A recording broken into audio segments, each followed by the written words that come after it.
कैसे हैं आप सब। आई होप बिल्कुल ठीक ठाक होंगे। हम में से बहुत सारे लोग ऐसे हैं जिनको फ्लावरिंग प्लांट्स का शौक़ होता है, लेकिन बहुत से लोग ऐसे हैं जो वेजिटेबल्स अपने घरों में लगाते हैं। कुछ ज़्यादा लगाते हैं, कुछ कम लगाते हैं। अमन, धनिया, पुदीना, हरी मिर्चें वगैरह तो हम नॉर्मली अपने घरों में लगा लेते हैं, लेकिन बाज़ लोग बहुत सारी वेजिटेबल्स लगाते हैं, यानी लौकी भी, तुरई भी, करेले भी, और इसके अलावा सर्दियों में रूट वेजिटेबल्स भी लगाते हैं।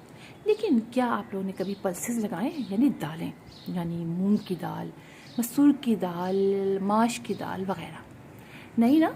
चलिए मैं आपको दिखाती हूँ कि हम ये दालें भी अपने घरों में बहुत ईज़िली लगा ले सकते हैं, और आपका ये तजुर्बा आपको बहुत मज़ा देगा।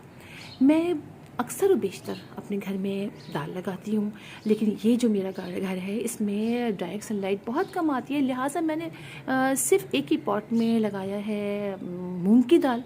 और आप यकीन कीजिए 2 महीने के अंदर इसके अंदर ये देखिए पॉट्स भी इसकी पॉट भी बन गए हैं, ये देखिए, और सब में मूंग की दाल लग भी गई है।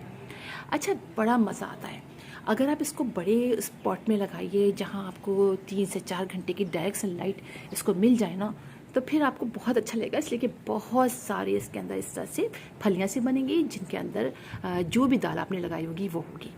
ये है मूंग की दाल। हम ग्रॉसरी के लिए गए थे, वहाँ पर मैंने साबित मूंग की दाल ली और मैंने लाके उसमें से कुछ दाल इसमें लगा दी, और आप देखिए सिर्फ 10 मिनट की डायरेक्ट सनलाइट इसको मिलती है, और इसके अंदर छोटे छोटे से फलियाँ लग गई हैं।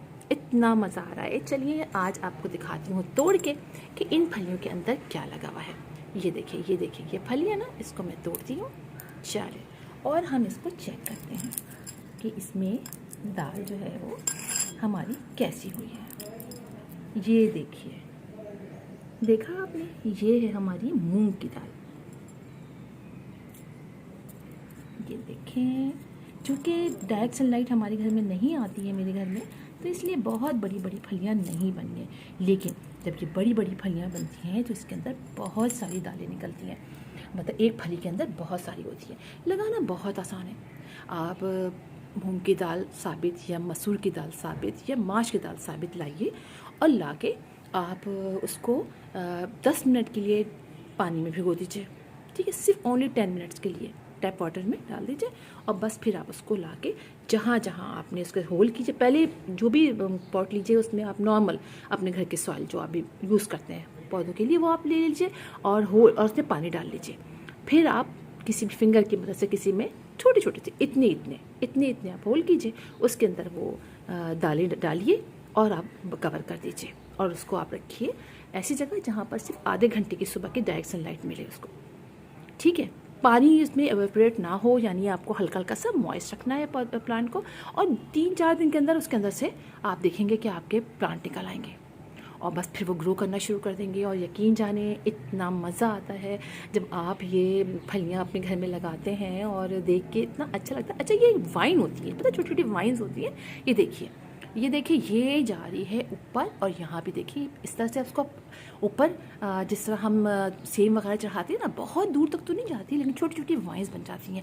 लेकिन अगर वक्त पे पानी डालें, इसको आप 3 से 4 घंटे की डायरेक्ट सनलाइट दें, हल्का हल्का सा मॉइस्ट रखें, पानी की कमी ना होने दें, तो ये एक बहुत अच्छी इसके अंदर फलियाँ बनती हैं। आप देखिए, ये फली देखिए आप कितनी बड़ी है, आप ये देखिए, आप इसकी देखिए, ये कितनी बड़ी है। ये देख रहे हैं आप, कितनी बड़ी बड़ी फलियाँ बन जाती हैं, और येलो कलर की इसमें फ्लावरिंग होती है। ये देखिए, छोटे छोटे फ्लावर्स हैं, इन्हीं के अंदर फलियाँ लगती हैं, और बड़ा मज़ा आता है जब आप अपनी ये इस तरह से आप लाएं और आप इसको लगाएं, और फिर आपकी मूंग की दाल निकले। यकीन जाने इतना अच्छा लगता है ना। ये देखिए, ये फलियाँ हम हटा देते हैं, और आपको थोड़ी सी अभी मैं और भी आपको तोड़ के दिखाऊँगी। ये देखिए मूँग की दाल, देख रहे हैं आप, ये है मूँग की दाल।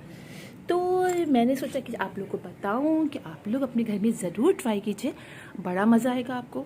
और एक छोटा सी एक्टिविटी होगी, बच्चों को भी बुलाइए, दिखाइए कि देखिए आज मूंग की दाल लगा रहे हैं, और कुछ दिनों बाद 2 महीने के अंदर अंदर आपको इस तरह से मूंग की दाल मिल जाएगी। और हाँ, आपने फर्टिलाइज़र, जब ये प्लांट निकल आए तो आपको वीक में एक दफ़ा आप कोई भी अच्छा ऑर्गेनिक फर्टिलाइज़र, गोबर की खाद का, किचन वेस्ट का आप डालिए, क्योंकि हमने इसको खाना है इन फलियों को, इसलिए अब इसके अंदर कोई भी ऐसा समझिए वैसा बस मतलब नहीं हम डालेंगे बाज़ार से लाके। और हाँ, इंसेक्ट का अटैक बहुत होता है, लिहाजा आपने वीक में एक दफ़ा नीम ऑयल का या किसी भी अच्छे पेस्टिसाइड का स्प्रे ज़रूर कीजिएगा। तो फिर इंशाल्लाह आप लोगों से मुलाकात होगी किसी और वीडियो में किसी टॉपिक के साथ। तब तक के लिए अल्लाह हाफिज़।